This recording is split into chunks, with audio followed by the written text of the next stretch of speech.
Study IQ IAS, अब तैयारी हुई affordable. Reflect strength when you are weak. युद्ध में सबसे ज़्यादा ज़रूरी है कि आप रिफ्लेक्ट क्या कर रहे हैं। अगर वीक हैं तो उसी समय पर स्ट्रेंथ को रिफ्लेक्ट करना होगा, क्योंकि अगर दुश्मन को कंटिन्यूसली पता है that you are on decline तो अल्टीमेटली वॉर बहुत जल्दी समाप्त होने वाला आपके लिए। World was surprised on 6 August जब यूक्रेन ने रशिया के कर्स्क रीजन में इन्वेड कर दिया। इस वीडियो में हम क्या हुआ, क्यों हुआ, आउटकम क्या हुआ और अब यूक्रेन के सामने क्या ऑप्शंस हैं। क्योंकि ऐसा लग रहा है कि वो शुरुआत में एक नैरेटिव तो बना था कि what Ukraine has did is commendable, लेकिन क्या वो रशिया ने ही कुछ लूपहोल्स छोड़ रखे थे जिससे कि यूक्रेन की कुछ पोजीशंस को वीक किया जा सके, ट्रैप में लिया जा सके। चलिए समझते हैं पहले हुआ क्या था। यूक्रेन आर्मी ने, ये कर्स्क रीजन है जो जुड़ता है सूमी रीजन, मतलब ये कर्स्क रीजन तो हो गया रशिया का और सूमी जो प्रोविंस है वो हो गया यूक्रेन का।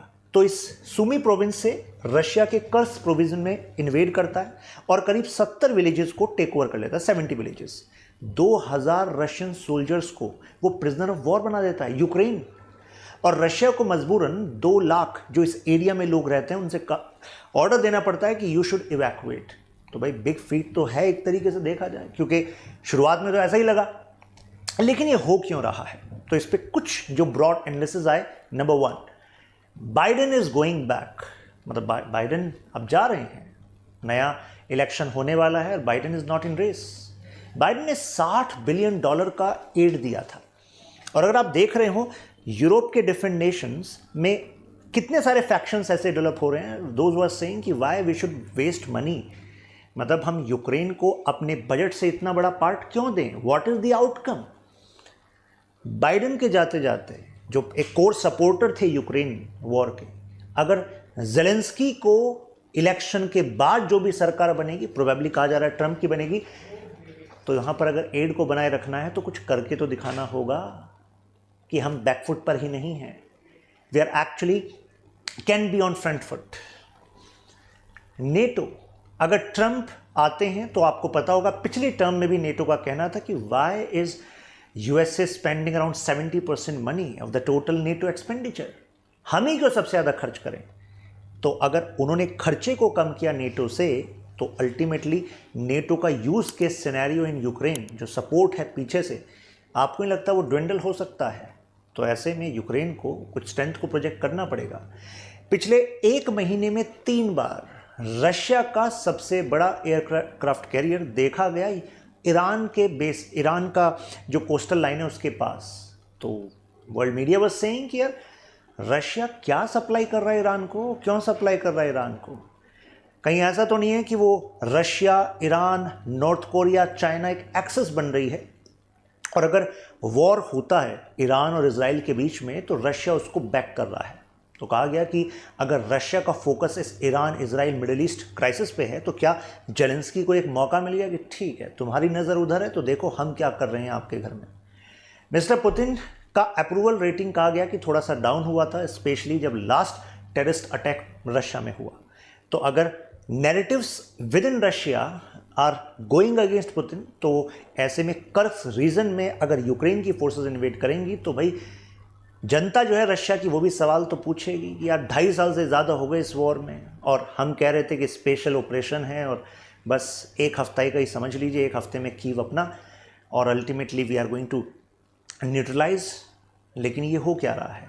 दे are going to question Putin. तो क्या एक प्रेशर टेक्निक थी, वॉर ऑफ एट्रिशन। अब ऐसा लग रहा है कि वॉर केवल इतना है कि जो ज़्यादा से ज़्यादा नुकसान पहुंचा देगा, चाहे वो ह्यूमन की बात करें या फिर वेपनरी की बात करें, तो जो लास्ट तक टिक पाएगा वही जीता माना जाएगा। कोई क्लियर कट यहाँ पर जीता हुआ पता ही नहीं लग रहा है। 2.5 साल तभी तो हो गए, क्योंकि वहाँ से बैकिंग जो है वो यूएसए की आ रही है, बाकी यूरोपियन नेशंस की आ रही है यूक्रेन को। वॉर ऑफ नैरेटिव्स, कुछ ऐसी चीज़ें थी जो यूक्रेन के अंदर ही गड़बड़ चल रही थी।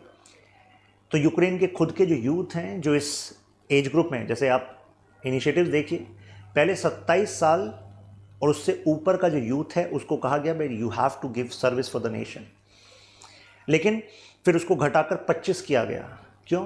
2 लाख से ऊपर का जो यूथ है वो वहाँ से निकल गया यूक्रेन से। तो अगर देश के लोग यूक्रेन से निकल रहे हैं, जवान लोग, तो फिर यूक्रेन के लिए लड़ेगा कौन? तो यानी कि नैरेटिव को कुछ चेंज करना पड़ेगा, यूक्रेनियंस को विश्वास दिलाना पड़ेगा कि देखो आप वीक नहीं हैं, देखो हमने भी उनके रीजन में जाकर एक बड़े पार्ट को कैप्चर कर लिया। लेकिन क्या कहानी केवल इतनी थी? नहीं, there is deeper strategy behind this, उसी को अभी हमें डिस्कस करना है। ये पीडीएफ आपको यहाँ मिल जाएगी, Shashank Tyagi for you, Instagram, Telegram, Twitter, आप कहीं कनेक्ट कर सकते हैं। नाउ अभी ज़रा ये अपडेट देख लीजिए, 6,50,000 से ऊपर जो Ukrainian man they have fled Poland के थ्रू। यहाँ पर आर्मी का मोरल डाउन है। क्यों? कितने सारे जो वॉलंटियर्स हैं उनकी जो स्विचिंग होती थी कि भाई 2 हफ्ते आपको ड्यूटी पर रहना फ्रंट पे और फिर घर आ जाना है, लेकिन अब 1-1 महीने रहना पड़ रहा है और 4 दिन का ऑफ मिल रहा है, प्लस मैन पावर शॉर्टेज हो रही है, राइट। तो ऐसे में रिफॉर्म के लिए उन्होंने क्या करा, एक तो एज कम कर दी, दूसरा जो उनके प्रिजनर्स हैं उनसे कहा गया कि भाई तुम्हारी जो जेल सेंटेंस है ना उसको कैंसिल कर देंगे, लेकिन उसके लिए आपको इतना टाइम सेना में देना पड़ेगा। जिनका पासपोर्ट डेट एंड हो रहा था, पासपोर्ट रिन्यू कराना पड़ता है, जो यानी यूक्रेनियंस दुनिया के अलग अलग कोने में रह रहे हैं लेकिन हैं यूक्रेनियन, तो उनको पासपोर्ट रिन्यू कौन करेगा? Ukrainian government. यूक्रेनियन गवर्नमेंट ने कहा हम पासपोर्ट रिन्यू ही नहीं कर रहे। क्यों? क्योंकि वो चाह रहे हैं इस बहाने वो वापस आएँ और फिर सर्व करें अपने देश को प्रोटेक्ट करने के लिए। अब ये तो बेसिक इश्यूज़ हैं जो चल रहे थे अभी यूक्रेन में। अब यहाँ पर एक ये इंपॉर्टेंट पार्ट है कि जो साउथ वाला पार्ट है और ईस्ट वाला पार्ट है, यानी कि साउथ और ईस्ट वो रशिया के कब्जे में है। लुहांस्क, जिसको हम डोनेट्स्क डोनबास रीजन कहते हैं, और फिर नीचे क्रीमिया वाला रीजन कहते हैं। अब यहीं पर ये एक इंपॉर्टेंट लोकेशन है, पोक्रोस्क। रशिया इसकी तरफ बढ़ रहा है फिलहाल। जब मैं वीडियो बना रहा हूँ तो कहा जा रहा है कि लगभग 60 मील के आसपास दूर है। अब आप कहेंगे भाई इस शहर में ऐसा क्या है, क्यों रशिया इसकी तरफ बढ़ रहा है? क्योंकि इस पे एक ये हाईवे है T054 और ये कनेक्ट करता है इन सेंटर्स पे जहां पर यूक्रेन की फोर्सेस हैं, जिन्होंने यूक्रेन की फोर्सेस का स्ट्रॉन्ग होल्ड है। लेकिन इनकी जो सप्लाई है वो इसी हाईवे से होकर जाती है। अगर इस हाईवे के इस important civil supply you can say hub पर अगर रशिया कब्जा कर लेगा तो जाहिर सी बात है इस रीजन को जो सप्लाई है वो रुकेगी कि नहीं रुकेगी। तो एक तरीके से यहाँ पर जो यूक्रेन की फोर्सेज और यहाँ पर है उनको ब्रेक कर देगा सिविल सप्लाईज को। रशिया ने इससे पहले जो अपनी डोमिनेंट पोजीशन बनाई हुई है, ऐसे में शर्त रखी थी। शर्त क्या थी कि देखो यूक्रेन, आप कह दो कि आप नेटो का पार्ट नहीं बनोगे, जो एरिया आपका नहीं है, उनका कहना था डॉनबास रीजन आपका नहीं है, वो तो आज़ाद हो गया है, क्रीमिया हमारा पार्ट है, इसी को तुम मान लो, राइट। तो ये इनका शर्त था। इस शर्त को इन्होंने रिजेक्ट कर दिया था कि भाई हम तो इसको मानते ही नहीं। तो जब मानते नहीं तो अब फिर जेलेंस्की को कुछ तो करके दिखाना था। और ये देखिए इनके अंदर क्या चल रहा था, अप्रूवल रेटिंग देखिए, मतलब व्हाट यूक्रेनियंस वर फेवरिंग। 82% का कहना था यूक्रेनियंस का, जब उनसे पूछा गया कि भाई जो वो कह रहे हैं कि जो एरिया कब्जे में आ गया है रशिया के, जो वो आज़ाद बता रहे हैं, क्रीमिया वाला पार्ट उन्होंने कब्जा लिया है, तो उसको आप देने दो, वापस दे दो, क्या दिक्कत है? मतलब let it be and safeguard rest part of your country. तो 82% यूक्रेनियंस वर सेइंग कि ठीक है, मतलब we are not going to accept it, ठीक है, हम जो जेलेंस्की कह रहे हैं वही ठीक है। लेकिन अभी वो जो डेटा है वो चेंज हुआ है, यानी कि देखिए 1/3 पॉपुलेशन अब ऐसी बन गई है जो कह रही है कि हाँ ठीक है, मतलब इफ़ रशिया इज सेइंग कि जितना पार्ट उन्होंने अपने अंडर लिया हुआ है वो आज़ाद है या फिर उनका है, तो लेट इट बी, बाकी पार्ट में स्टेबिलिटी एंड प्रोग्रेस ले आओ। तो यानी कि ये जो डिप आया है उन्हीं की जनता के अंदर कि वो रशिया वाले कंडीशन पर मानने लग गए हैं, तो भाई लीडर पर फर्क पड़ेगा कि नहीं पड़ेगा? लीडर फिर लड़ किसके लिए रहा है? तो ऐसे में टॉप लीडरशिप ने स्ट्रैटेजी बनाई रिगार्डिंग दिस कर्स्क। अब आप सोचेंगे कि यार ये कर्स्क में ही क्यों इन्वेड किया गया, तो उसका एक लॉजिक बताया जाता है कि रशिया का फोकस साउथ रीजन और ईस्ट रीजन पे स्ट्रॉन्ग होल्ड रहा और यहाँ पर रहे गैप्स, यानी कि minefield, anti tank missiles, trenches, जिसकी वजह से गड्ढे बना दिए जाते हैं जिससे कि आगे ना बढ़ पाए फोर्सेस, उसकी इस एरिया में कमी थी कर्स्क वाले रीजन में। तो ये भी एक बड़ा कारण बन गया कि चलो भाई इसी तरफ इन्वेड करते हैं, क्योंकि ये एक तरीके से गैप आइडेंटिफाई किया यूक्रेन की फोर्सेस ने कि यार रशिया का यहाँ पर वीकनेस है, चलो इस तरफ इंटरवीन कर सकते हैं। दूसरा, इन्होंने टॉप लीडरशिप के पास ही इन्फॉर्मेशन थी, इवन जो सोल्जर्स को यहाँ पर भेजा गया था उन सोल्जर्स को भी कुछ ही दिन पहले बताया गया, ऐसा कहा गया। एक्चुअली ये कंटेस्टेड है, इनका कहना था कि एक्चुअली यूएसए को भी ये नहीं पता था। ऐसा कैसे हो सकता है? मतलब यूएसए आपका प्राइमरी बैकर है, यूएसए देख रहा है कि आप क्या कर रहे हो क्या नहीं कर रहे हो, और आप कह रहे हो कि यूएसए के बिना बैकिंग के बिना इन्फॉर्मेशन के आपने रशिया की टेरिटरी के अंडर इन्वेड कर लिया, लगता तो नहीं है। Now what could be the objective of Ukraine? Objective क्या था? तो इसमें एक रीजन तो ये बताया जा रहा है, ये सुडजा रीजन है। एक्चुअली ये वो एंट्री पॉइंट है जहां से ब्रदरहुड पाइपलाइन, ये ब्रदरहुड गैस पाइपलाइन है जो रशिया से यूक्रेन से होते हुए यूरोप की तरफ जा रही है। तो ये एक मेन शिपमेंट हब है, इसको कंट्रोल करना चाह रहा था यूक्रेन, ऐसा कहा जा रहा है। ऐसा कंट्रोल क्यों करेगा?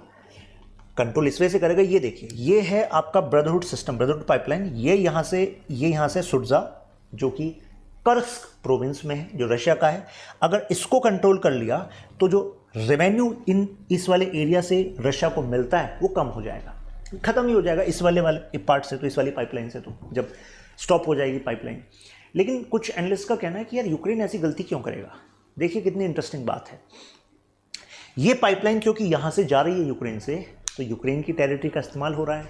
तो रशिया आज भी, यानी कि वॉर चल रहा है लेकिन आज भी, क्योंकि यहाँ से वो अपने गैस को भेज रहा है, उसके बदले उसको पैसा मिल रहा है, तो इसका एक शेयर एज अ फीस वो यूक्रेन को देता है। आप कहेंगे ये तो बड़ी अजीब बात है। अरे क्योंकि ये उसकी इकोनॉमिक लाइफलाइन है भाई।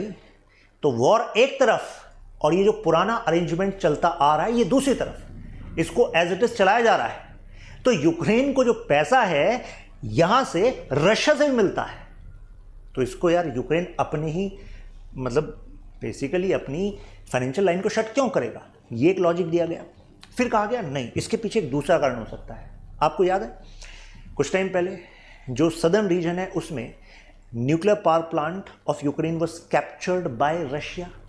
अब अभी तक वो रशिया के अंडर है, तो अगर उसको छुड़ाना है रशिया से तो रशिया का एक न्यूक्लियर पावर प्लांट अपने कब्जे में करना पड़ेगा, और वो है ये वाला पार्ट, ये रहा इस रीजन में।